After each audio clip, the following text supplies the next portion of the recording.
of this session seems to suggest. But that equilibrium tends to be fragile, and it's not automatic that it also helps to move the boat forward. So let us take stock today here about the progress that has been made on regional cooperation in the Balkans, but also to acknowledge the challenges and the obstacles that persist and prevent meaningful change. How can the region do more and better to strengthen cooperation? And how can the European Union, as well as the member states themselves, can do more and better to help the Balkan countries in that process? Well, I turn now to our star-studded panel, and I will first kindly invite the Prime Minister of North Macedonia, Dimitar Kovacevski, to lead us into this discussion with a keynote address. Prime Minister, the floor is yours.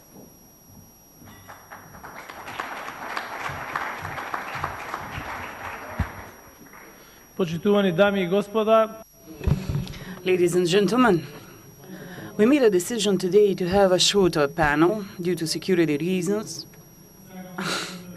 First of all, let me welcome you all. And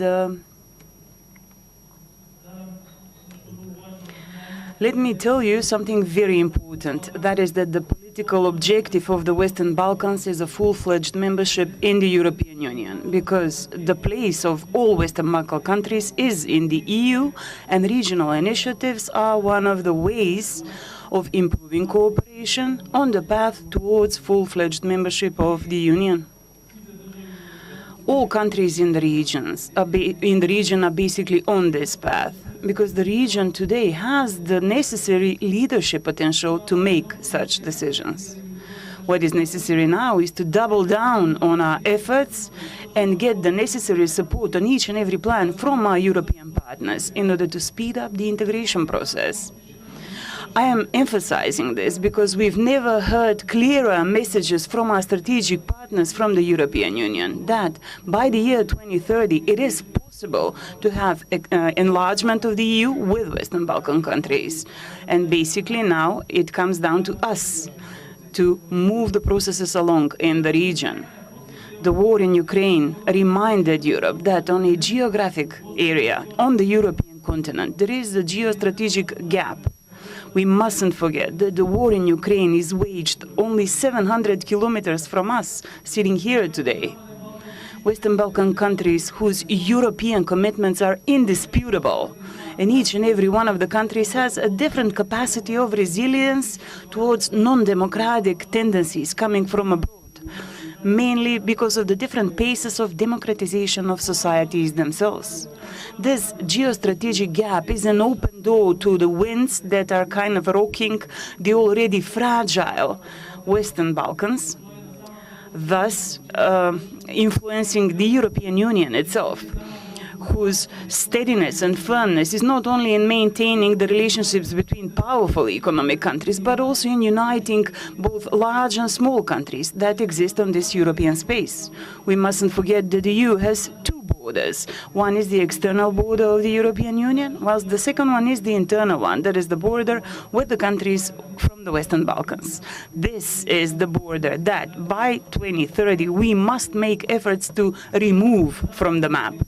All of us, both the Western Balkans and Europe, need unity and stability in order to speak about individual and joint strategies and perspectives. And this is the first thing we must keep in mind. We are working within the Open Balkan Initiative, within the Berlin process.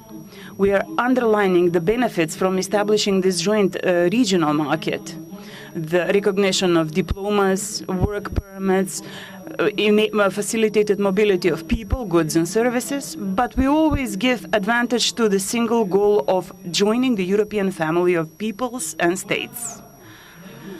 The war on the European continent kind of sounded the alarm that only a unified Europe, along with the Western Balkans, is a stable and safe Europe. Anything else is merely a part of the solution and not the entire solution that we all need. We must simulate and support in this process the closing of bilateral issues whenever necessary.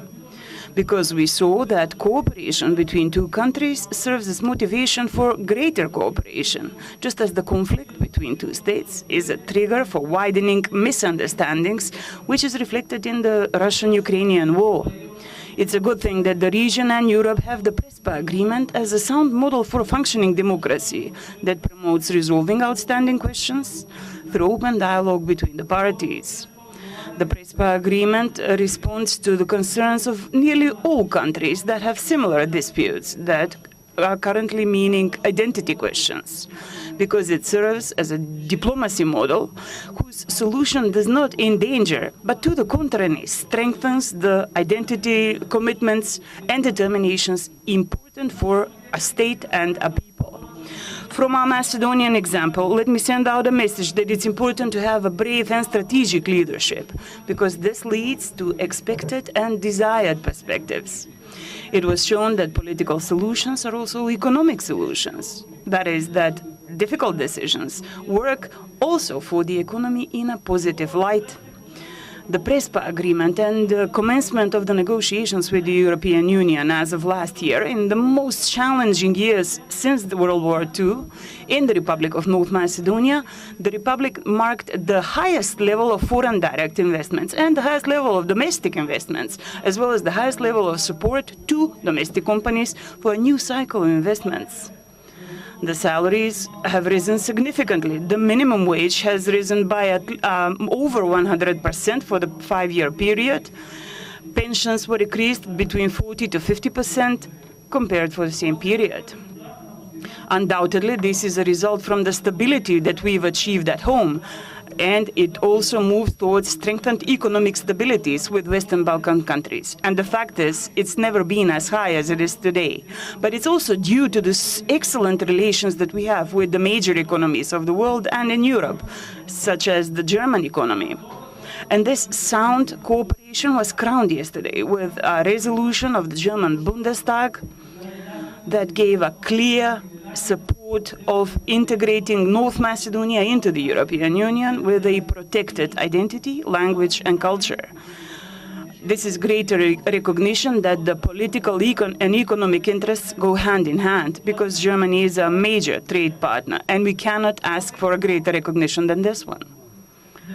By all means, this leads us to the essence of the significance of international cooperation.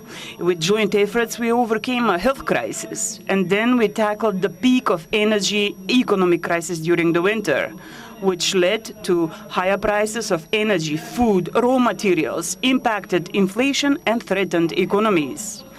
If we didn't have sound foundations of trust, through the Open Balkan Initiative, through the Berlin process, undoubtedly we would find ourselves in a much more difficult situation than today.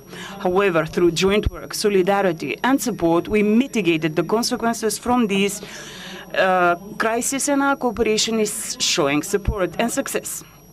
And if someone is still asking how, the answer is before us.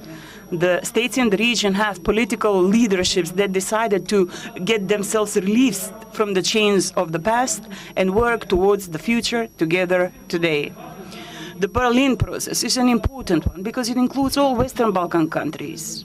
This process includes agreements for mutual recognition of university diplomas that opened new employment possibilities and existential opportunities for potential staff and the citizens. The Open Balkan Initiative is an original idea of Serbia, Albania, and North Macedonia. The results of this initiative are measured by facts. The exports from North Macedonia to Serbia was increased by 50% last year, and towards Albania by 40%. Their exports as well towards our country was increased compared to 2019 and 2020. The green stripes of border passing, of border lines, the transport elements of Kafasan and Tabanovce have minimal wait times, and now the transport of goods, that is import and export, has increased multiple times. A World Bank study showed that the transport on the Balkans is basically spent 70% in waiting on border crossing points, only 30% in driving.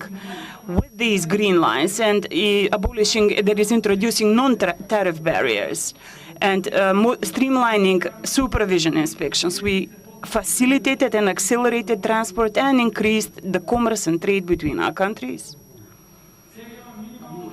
We now have minimal waiting times for the transport companies. Also, the citizens that in the past wished to work in some of the countries of the Western Balkans, that is the open Balkan countries, had to first find an employer, then apply for a residential permit based on the job that they would get, and these wait procedures lasted several months. The right to access the labor market between these three countries has now been significantly simplified. The number of tourists, for example, from Serbia in our country in 2022, compared to with 2021, has increased by 500%. This is yet another confirmation that the excellent political relations between Serbia and North Macedonia have an impact on exchange of people, especially increasing tourist potential and exchange. The economic markets of our states are individually small markets. This helps us promote the initiative for a joint regional market. We also have an initiative on joint attracting of foreign direct investments from more developed countries. Thus, we ensure greater competitiveness on the European market, greater competitiveness before European and world investors, and we become more attractive to them. Wider in regional frame with Greece and Albania, we are already building stable relations for transport of energy. We've initiated procedures for a new gas line being built between North Macedonia and Greece, which will be linked to the LNG terminals in Greece, but also with other gas lines that is passed through our neighboring country. Also, in Albania, we're in talks for opening a new terminal that will then again be connected to these interconnectors that will pass through North Macedonia. We're also implementing a clear plan for improving the road infrastructure, both towards Bulgaria, that is the east, and the west, that is Albania. Corridor 10 has already become a part of, Corridor 8 already became a part of trans corridors as well as Corridor 10. We are building a new highway towards Albania, as well as an expressway towards Bulgaria and a railroad towards Bulgaria. And Corridor 8 is truly important for North Macedonia because it also provides access to the Thessaloniki port, but also with the Durrës port and in Burgas in Bulgaria. This makes us geographically the center of the Balkans, and by investing in the infrastructure, and I'm saying from, let's say, a bypass that is a ring road in the Balkans, this country will become a true, genuine crossroads of transport corridors on the Balkans.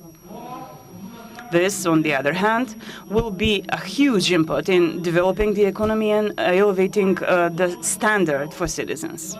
I think this is sufficient introduction to the debate that we'll have during this session, where we'll hear experiences from our neighbors and regional friends, because all of us together are here on the right path towards development of our countries, developing and intensifying regional cooperation.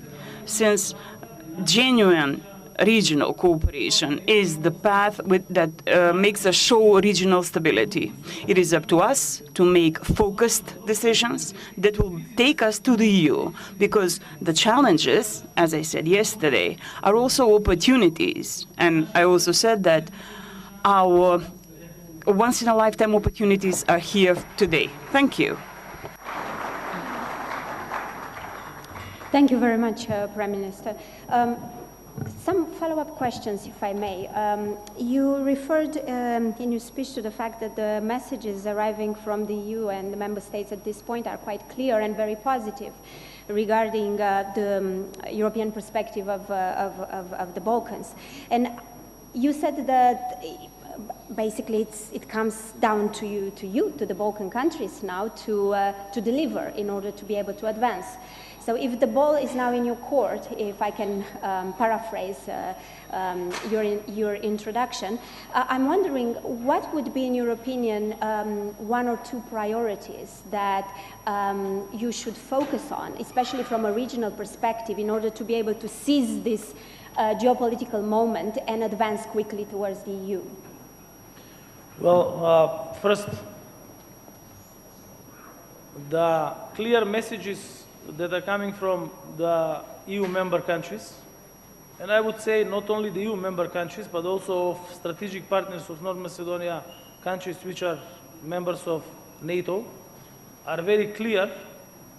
And today, in the time of the media capillarity as we have it, and in the time of very fast communications, we do not need to repeat the messages which are coming. So yesterday we could see in a video address the President of the European Council, Charles Michel, who clearly said that they are waiting for the Western Balkan countries in the European Union. So now we have to do our homework. You know, I have always said that there are differences between politicians and leaders, because politicians care about their rating to the next elections. Mm-hmm. Leaders make decisions that affect the future, positive future, of the current and the next generations. And the political decisions which need to be made in all the countries in the Western Balkans are actually imperative. So number one is the political commitment to have the reforms and to make the necessary decisions. Number two, energy. So, you know, we have systems of energy which are coming and are derived from the old consolidated systems of Yugoslavia, which are now practically splitted and they are not consolidated. And that's why we are working together in order to ensure energy stability, energy independence, and energy diversification. And clearly we showed this winter that together with Bulgaria, together with Greece, together with Serbia and Albania, we can do it together. And even more, together with the United States, with UK, and with EU, we can do even more on the future independence and diversification of the energy supply for the region. Because when the energy is secured, then it's easier for the economy to grow. And the third one is the regional cooperation. The regional cooperation, I talked extensively in my address at the beginning of the panel, is actually what we are doing in the Berlin process, as we are all in the Berlin process. But for me, even more, I would say, hands-on is the Open Balkan, because it really proves that when something is built on a consensus, as we are doing it in the Open Balkan, then it's very easy to implement it. So that is how we managed to implement liberalization of the movement of people, goods, and so not full liberalization, but actually we managed to decrease many of the barriers. And practically when you see what we are doing in the Open Balkan, it is the same what is done in the Berlin process. That's why for our two countries it's much easier to ratify and to adapt to the Berlin process decisions and agreements. And I'm very happy that these agreements are deposited in our Ministry of Foreign Affairs, which proves that when a country is solving its internal issues on a sustainable way, as we did it with the Ohrid Framework Agreement, when the country is solving its external challenges, as we did it with the Prespa Agreement and as we did it with the Good Neighborliness Agreement with Bulgaria, then the country, from a country user of peacekeeping missions, becomes a country which is factor of stability. And we need to keep this. Right. But I mean, you definitely did a great job highlighting all the benefits and the positive outcomes of the already of the Open Balkans. At the same time, you also said that the Berlin process is important because it includes all Western Balkan countries.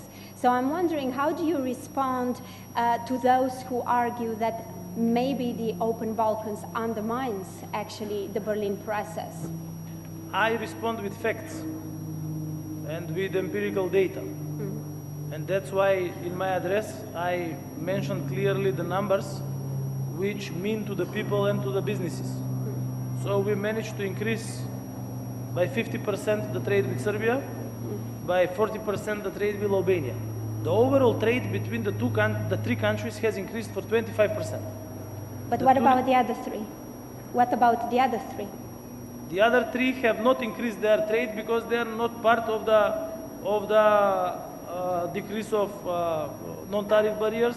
Even we are thinking about tariff barriers decreasing. Then the free movement of people. You know that we have integrated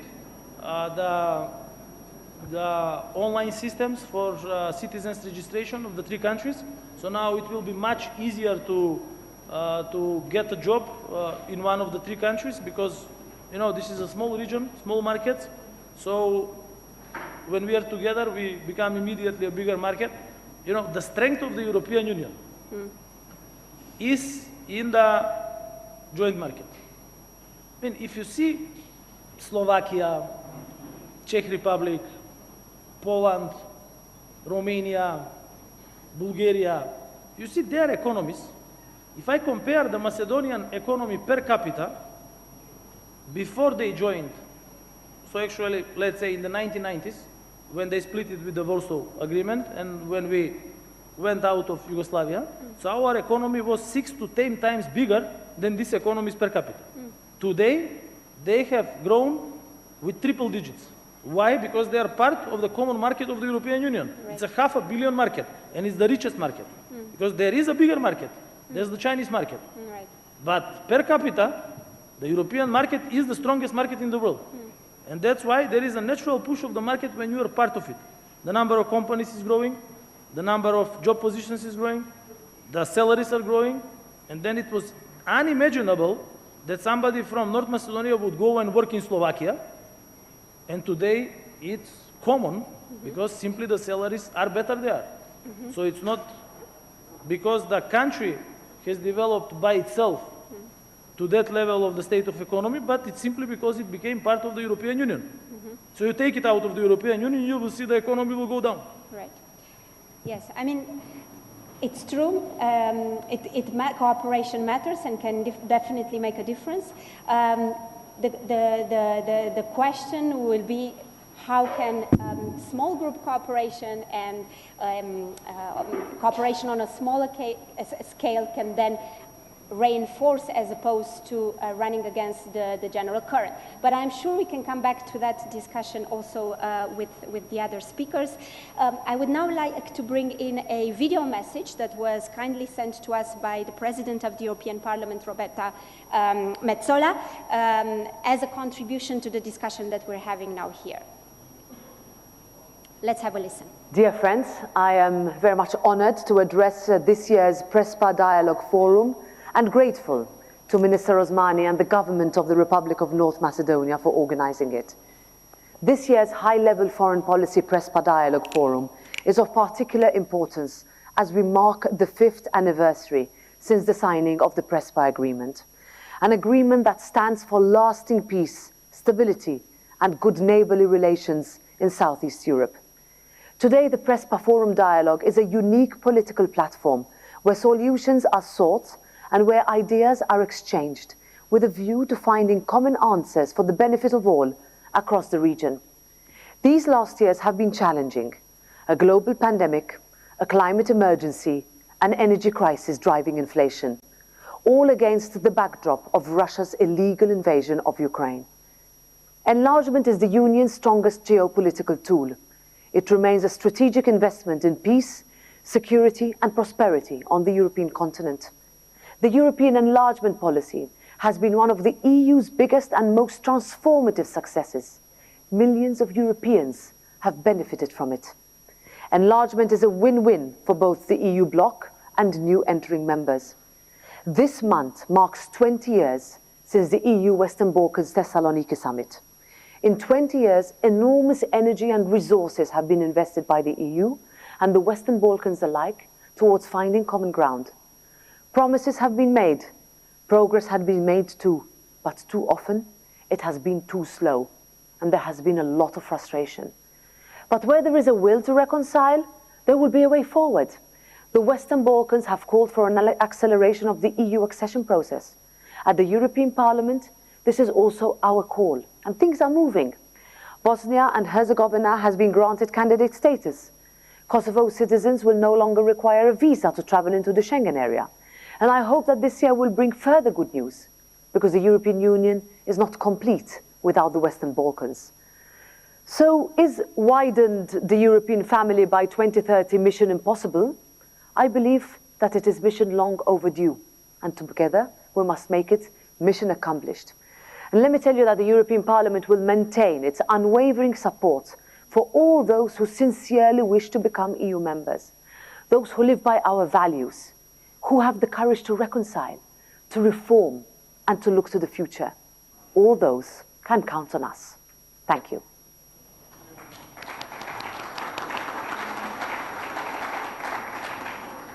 Drita Abazovic, Prime Minister of Montenegro, welcome.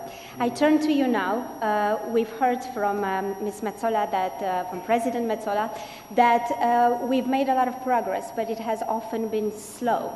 And I'm wondering, what do you make of the regional cooperation initiatives to date? Have they achieved the desired results? Or are they perhaps acting, as some critics say, as a distraction from the European integration process? First of all, thank you very much for the opportunity. I want to thank the government of North Macedonia and Mitar and all the staff and the presidents who are present in Prespa for the great event and great organization. Let's try to jump on the point. Where is now our boat is going, in which direction? The problem of the Western Balkans is because we talk too much about the past. We're talking what was in 1996, 1999, 2002, I don't know, 1919, and not about what will be in 2030, 2035, 2040. And I think that if we change this approach and talk more about this vision, what we want to see in the future, I think that we really can success. But this is the two-way street. In this, let's say, wish of the EU to accept us, it's not one-way street, that only Western Balkan want to join EU. I think this is the common interest. And especially after this new geopolitical situation, everybody should understand that this is the common interest. And I am not sure that the captain of the captains of the EU looking that on the same way. Okay, I am not saying that captains from the Western Balkans have the maybe best approach, but also we think that leadership of EU should understand that finally we need to open the door. We need to relive enlargement process. EU should stay attractive for the country which want to join EU. EU lose one member a few years ago. So it will be very good to relive the enlargement process. And how we can relive enlargement process? We cannot relive enlargement process without regional cooperation. Everything what my friends say, Prime Minister of North Macedonia, I agree 100%, and he talked always about the economy. He is the guy who always put the focus on the economy. But we cannot have the result in economy if we first don't have peace, stability, and trust between the Western Balkan countries. Peace, stability, trust, reconciliation, more mobility of the people, and after that, more strong institution, more promotion of rule of law, strong professional institution. After that, I think that we will make the very good visible success also in the context of the economy. Why we need regional cooperation? Because we are all together small. And I really understand that somebody is afraid from common market. Why we are afraid from common market? Our aspiration is to be in the market of 100 million people and we are afraid from the market of 20 million people. How is that possible? Why we think that if we are more close, we will make better results? That will not happen. What we need more flexibility in the borders. Not to change the borders, because always it's the big and let's say very problematic topic when you're talking about the borders in Western Balkans. We need more flexibility in the borders. We are a country with 25% of our GDP incomes are from the touristic sector. It's anybody in Montenegro think that it's good that to wait 3 hours in the border to go inside of the country? I think that is very, very bad thing. I think we need more flexibility. More flexibility for the goods. And the regional initiatives make something which, for the mobility, makes some, let's say, good results. These green lines in the borders, these are very good things.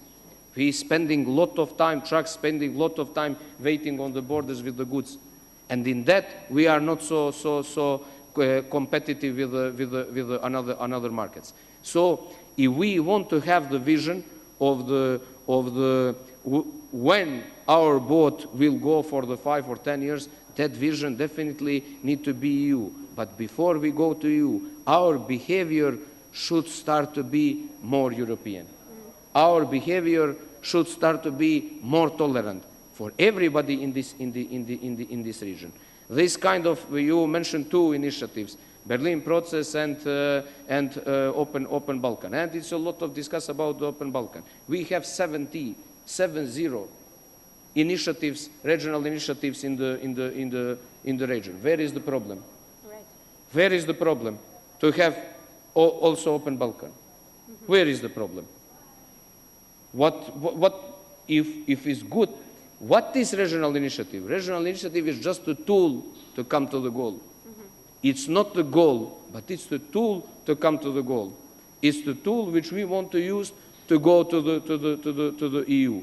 So in that sense, I think that we need to support every single initiative which can make life of the people more easy. Not to make hard and problems to the people, but to make things more easy in economy, in everything, to see how we can go on. EU should understand that if they want to have more impact, it needs to be more investment in the region. We have the problems many times talking about the influence of the third sides, Russians, Chinese, this, which is true, more or less is true. I think it's better situation in this last period, but it's true. We need to have more concrete projects. We need to build the infrastructure. Why we need to build the infrastructure? Infrastructure is everything, because that is the access. If you have the north of Montenegro, which is just 2 kilometers far from Kosovo, and people don't have the access to go there, that is disaster. That is disaster. If we have the same situation in my hometown, when we want to make the bridge with Albania, if we want to make the road, our highway to go to the Serbia, to make the access to the people, to have the possibility to come in some fast way. And I think that political elite should think about this, not about what's happened 10, 20 or 30 years ago. I am not saying that we need to forget history and to don't say about the true what's happened in the previous time. I am not saying that. I'm not saying that. But definitely we need to change the approach. And we need to be ready not to everything to calculate with the support of public on election, because I think that in Western Balkan people are a little bit tired from that kind of politics. We need to just impact with some new values and to definitely move the focus to the economy and the progress. And I am sure that all these crises that we have last year, like energy crisis, all these countries, I can talk in name of Montenegro, but I think that more or less all these countries manage pretty well. Manage pretty well. Right. Just to say some facts which are almost incredible. The inflation in the first quarter in Montenegro is the second in the Europe, second lowest in the Europe. Only Belgium is better. The GDP in first quarter is the second Second with the percentage in the Europe after the Iceland. Second, in comparison with every single country. And I think that this is good. But what we don't need the problems in the region. I think that the idea of to have the conflict, the idea to have the dialogue, to have the cooperation, it's very easy to choose.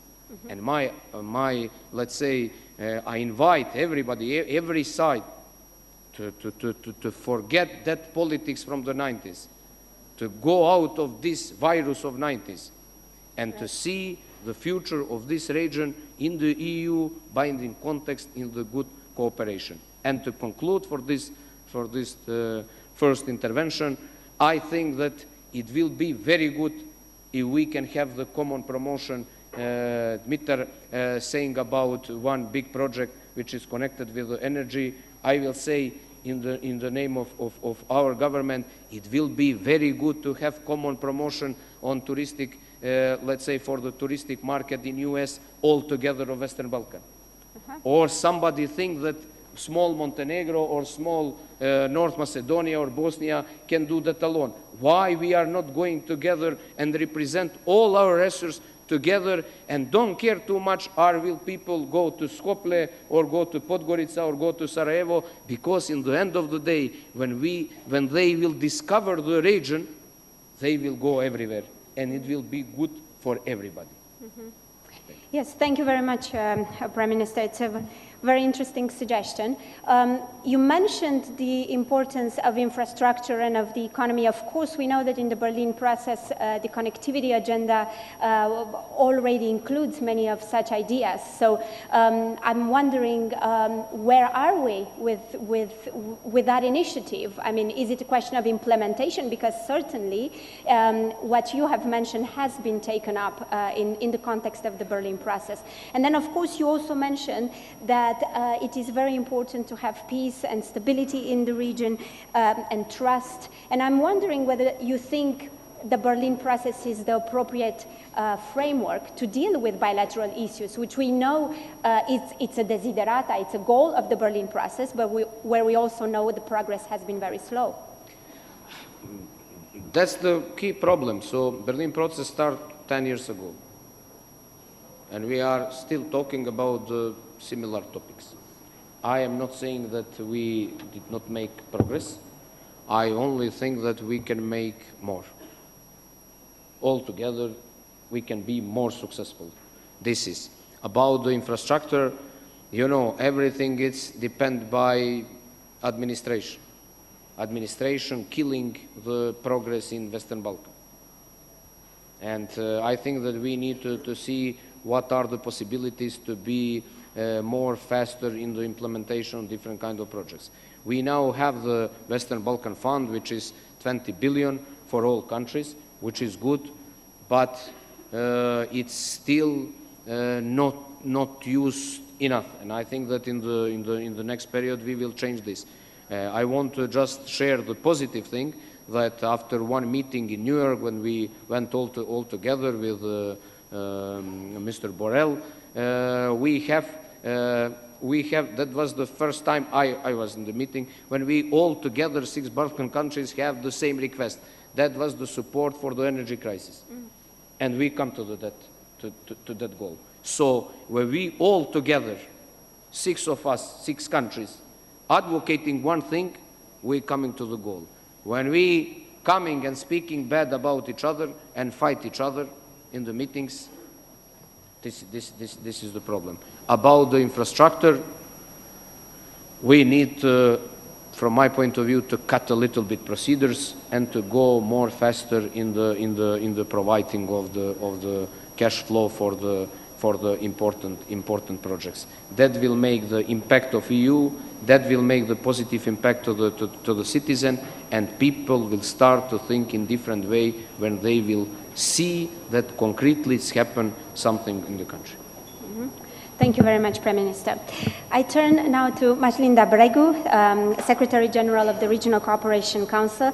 Welcome. Thank you for accepting the invitation. One question for you would, as a follow-up to what we have heard, would probably be whether we you think we need some form of institutionalization or organizational framing so that we improve delivery on the initiatives that have been achieved, have been taken, and the agreements that have been struck in the Berlin process? And is there a role there maybe for RCC? No, I don't think so. I don't think we need additional institutions on trying to forge the regional cooperation. We have enough, even more than enough, of organizations dealing, a proliferation of organizations dealing mostly with the main and the core subject of regional cooperation. There are a lot of individuals dedicated to working not only in the organizations in the region, but from the think tankers like yourself and your peers, or public administration. So there is already an army of people that can really make this or the change quite viable. What we need is more political willingness. What we need, if I can quote former President Roosevelt on the boat and sail, we need to set sail to reach a port. We don't need to tie at the anchor. We need to sail, not drift. That's the most important thing, even for the regional cooperation. And I think that until now, we have been trying, well, we all know and are aware that there are a lot of problems in this region. We are all aware that usually the commitments run first, then the strategies and papers are well prepared. But when it comes to the implementation, there the problem starts. But on the other hand, we should acknowledge that the regional cooperation managed as a mantra during all these years to center the cooperation among the countries of the region that once were fighting with each other. To see that there is a clear perspective and citizens of the region accept easier that the regional cooperation is quite an important process for them, and they do believe and put their faith and trust year by year more in the process of regional cooperation. And it is not by chance that we see every single year that there is an increase in the citizens' perception when it comes to the role that the regional cooperation or good neighborhood relations, which is a term that I like more frankly than the regional cooperation. Good neighborhood relations means that you should be in good relations with your neighbor, because the neighbor is the first door that you knock whenever you have a problem. It happens like that in everyday life, and it happens like that in the everyday life of politics and countries. So that is what the regional cooperation brought into the perspective in the Balkans. And that, although through a lot of difficulties, a lot of, let's say, achievements that we are all cheering these days. So the Prime Minister Kovacevsky mentioned the 3 famous agreements now that were endorsed last year. We are still working on those. But those agreements, as the President Milanovic said in the previous panel, are all political agreements. Is politics in there? You can't start doing anything without that commitment. And it is because of the lack of the political willingness that those agreements finalized perfectly, as much as perfect could have a sense in the documents, but finalized and negotiated perfectly by us, were just staying in there and sleeping for 3 years because of the biggest dispute and the tinderbox still present in the region, the dialogue Kosovo-Serbia. Yeah.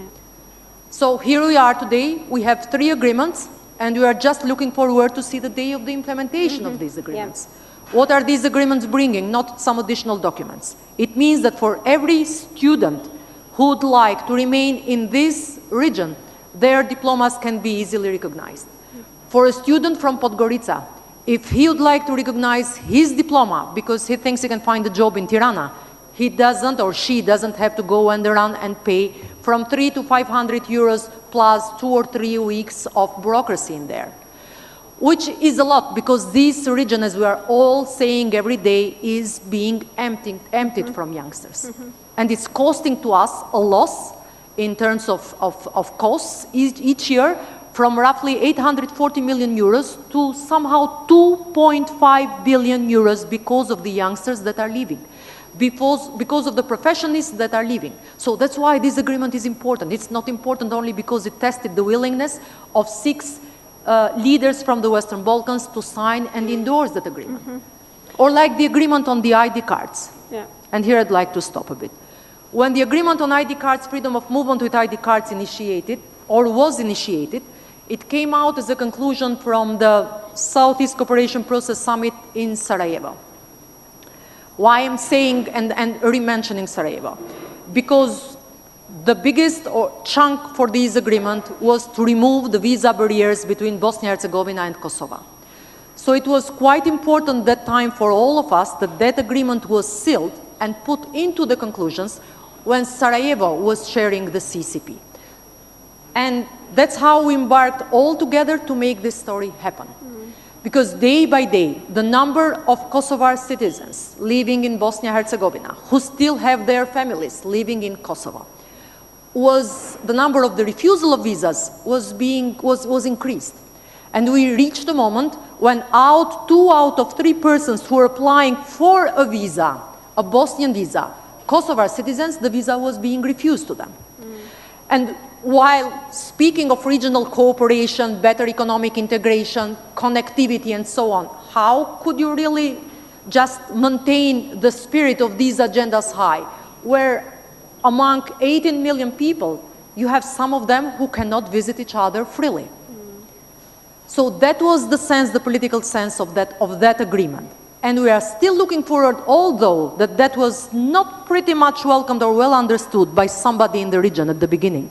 We are still looking forward for all the leaders of the region, and especially for the ones who have a problem existing, Bosnians and Kosovars ones, to really make all for this agreement to start the implementation. Because it's important for the citizens. It's not important only for the sake and the mantra of the regional cooperation process. Yes, thank you very much.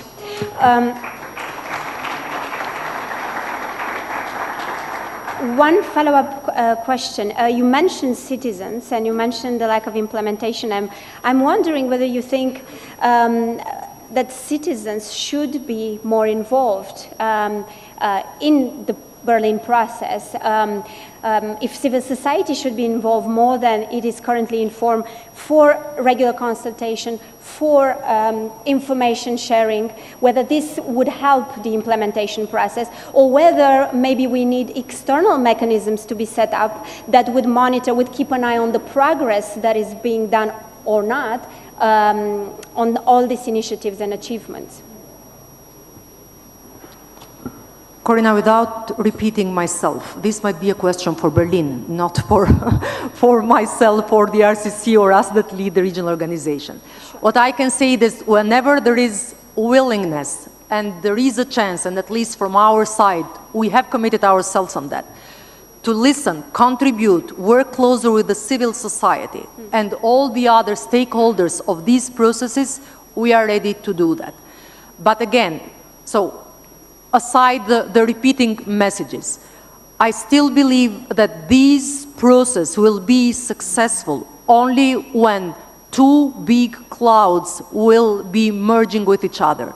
The support that comes from the citizens of the region and their consciousness on the necessity of regional cooperation, and the cloud of politicians as well, to do everything that is possible to maintain this spirit of high regional cooperation or good neighborhood relations.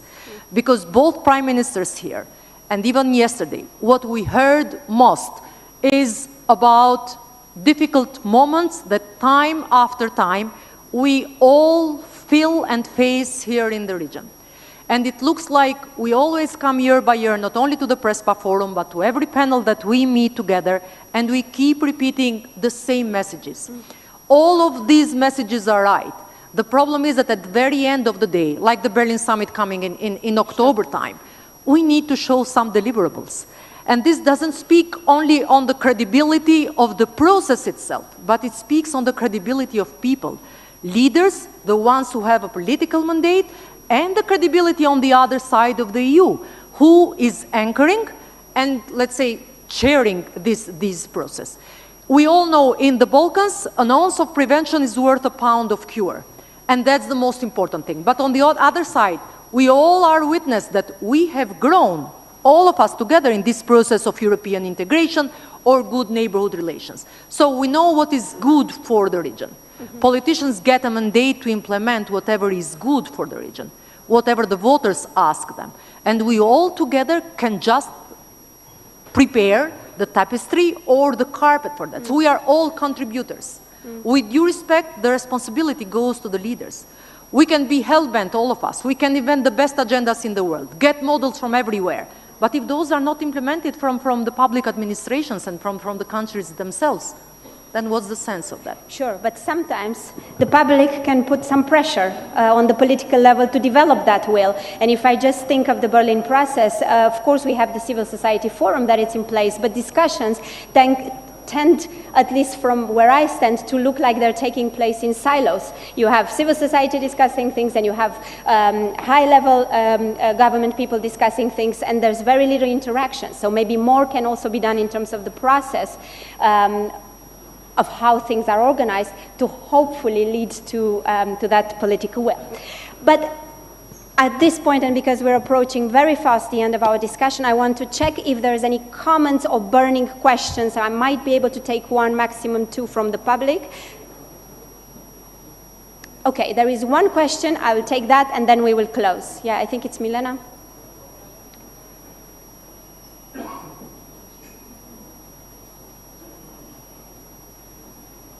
Thank you, Milena Lazarevic, CEP Belgrade. My question is actually for all the panelists. How do you assess the appropriateness, the usefulness, and the possibility of a possible merger between the Open Balkan Initiative and the Common Regional Market?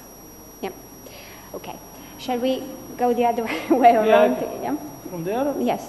Melinda can say. Yes, Melinda, can you start? Yeah, just to change it a They bit. touched you in your position. Because we haven't heard you also on this issue, yeah. As far as we speak, Open Balkans is above my paycheck. I don't have a role, like RCC doesn't have a role in the Open Balkans initiative. We have always been invited as observers, and definitely I think that in this region, as I said, it's always great to keep an eye open and all ears open to follow carefully all the initiatives that are present. If you ask about merging both initiatives, I have to say yes, the agendas are already merged.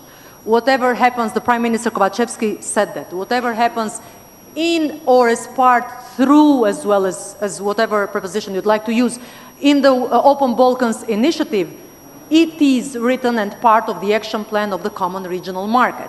The difference that we all acknowledge is that the Open Balkan Initiative, only 3 members of 6 are participating, while at the Berlin process are 6 altogether.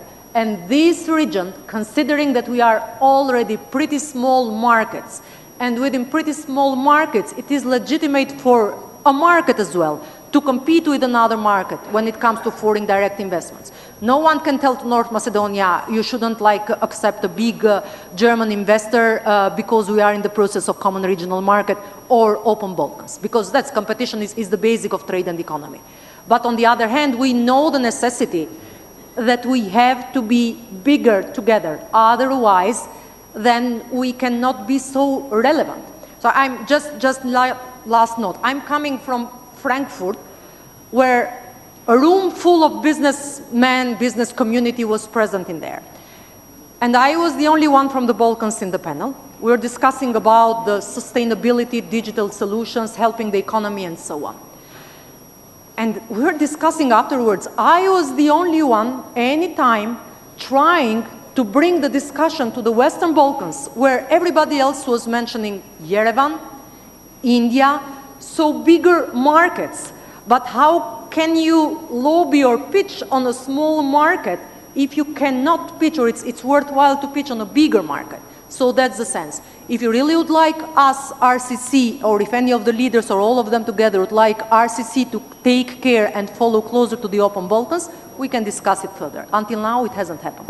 Okay, thank you very much. I'm giving the floor for final words on this to Prime Ministers, but maybe to enlarge it a little bit, because you've already spoken quite a bit on the open Balkans. I'm wondering whether thinking of the next phase of the common regional market, and maybe thinking, for instance, of the single market and access to the single market would be a way to differentiate a little bit more between the two initiatives. Just a reflection point, maybe, if you want to incorporate it in your response. This is not the problem, but this is the challenge of many panels which I participate, and we're talking about the same thing, but with the different names. This is. So merging of the Berlin process and Open Balkan, yes. Why we have the Berlin process? To have better cooperation. How we can come to better cooperation with the regional market, with more project in infrastructure. This is very simple. So everything which go in that direction, yes, merging, not to have two, to have one, of course, inclusive initiatives, of course, open for the 6 states, and the Open Balkan always say it's open for the 6 states. So yes, I am for that merging. About this, the market, we talk a lot. This is the good example. People talking about India, people talking about Asia, people talking about the new big countries. We are all together less than 20 million people, all together. And now we should say, no, we don't want to make the common presentation because maybe some investors will go to the North Macedonia, not to Montenegro. But where is the problem?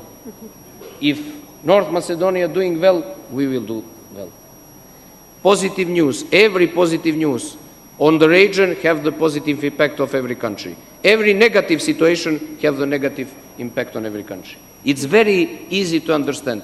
And from my point of view, okay, I am the, let's say, younger politician, new generation politician. I cannot understand the people which in a globalized world speaking with so much passion about protecting of the open state and the protecting of the state, the national interest of every single of 6 states in Western Balkan is to make the open society. This is national interest of every single state in the Western Balkan. If we make that, I think that we can be the positive example in the level of all Europe, including comparison with the EU country. Can be very attractive area in comparison with the EU. So I'm supporting the merging and supporting every kind of cooperation, but in concrete things, not in the words, not only in the words and say yes, yes, yes, and day after nobody doing nothing on that, but to make something concrete for the citizens. Results matter. Thank you very much. Prime Minister Kovacevski, if the Open Balkans is open, are you trying to convince the other 3 to join in what you're doing? Well, I would like to put another perspective. The goal is full-fledged membership in the European Union for all the countries from the Western Balkans. Some of the countries are more advanced on this road. Some of the countries are less advanced on this road. When we say Open Balkans or Berlin process, I mean, if you take a record from this panel, you will notice that you mentioned Berlin dozens of times. You know, Berlin is a beautiful city. I have worked there for some time.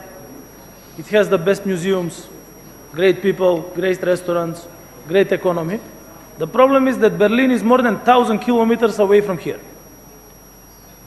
So Berlin is not the solution for the challenges on the Balkans. So we need to have political leadership to work together. You see, more than 1 hour, we are talking here about cooperation while we have a problem on 100 kilometers to the north. And nobody is mentioning it. Nobody is mentioning it. Why? We are talking about Berlin. So Berlin is going to solve the problem. No, here has to be solved the problem. What's the problem? When two countries in a small region have their bilateral dispute, it's not a bilateral problem. It's a problem for the region. When a tourist from England, Stuart is here, wants to choose a tourist destination, do you think that this tourist will choose Montenegro because it's only 100 kilometers from a place which is on a news with a bad news? No. He will choose Tenerife. He or she will choose Alanya and Antalya in Turkey. Will not choose the region. The solution is here. And we have to talk openly about the problems and make the proper decisions. It was enough of looking in the past. But would it have helped? So, when you are talking about merging initiatives, these initiatives, in essence, are the same. They are based on the 4 freedoms of Europe. Yep. They are not political, but they are integrative, in essence, economic, because the European Union was built on economy. Sure. Why? Because they wanted to build stronger economies after the Second World War. This is how the European Union was built. Because the name of the European Union was not European Union. It was economic community in the beginning. Yes. And what we need to improve here? Cooperation. What is the problem of the Berlin process? The problem of the Berlin process is that there is always one country which, because of its internal political dynamics, is blocking all the agreements for all the other 5 countries. The difference with the Open Balkan is that here we agree what we want to implement, and then we simply implement it. So if you take from a time perspective what is to be implemented in the Berlin process, it's actually the same things which are already implemented in the Open Balkan. Why? Because Open Balkan functions without internal political dynamics. And then I see some stupid politicians which are saying, you know, how can Open Balkan exist? Because there is no border between Serbia and Albania. I mean, imagine. Then how can European Union exist? Because where is the border between Greece and Portugal? Yeah. Where is the border between Bulgaria and Sweden? Right. I mean, see what kind of politicians you have on the Balkans. They would find anything, some stupidity, not to have cooperation between the countries. Imagine if somebody in Germany would say, you know, this European Union is, you know, not everybody have borders between themselves. And the biggest paradox is that we were the only countries that didn't have borders for 50 years. And now we are the only countries that have borders. Yeah. So these guys which are sitting here in the first row, coming from Germany, from France, they had borders. Now they don't have borders and we have borders. You know, when they had borders, we didn't have borders. Right. And now they are giving us help, Right. IPA funds for better border control. I mean, they give me money to put on borders, you know. This is a paradox. Sure. And you're working very hard So to get in the European Union. We where- have to talk about the problems. We have a challenge in the north. Sure.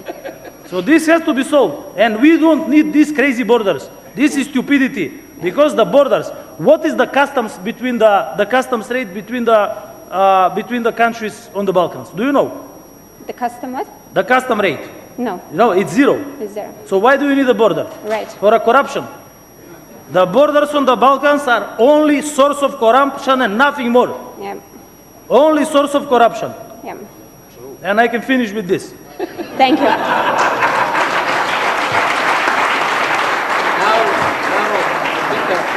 They need to put the border again.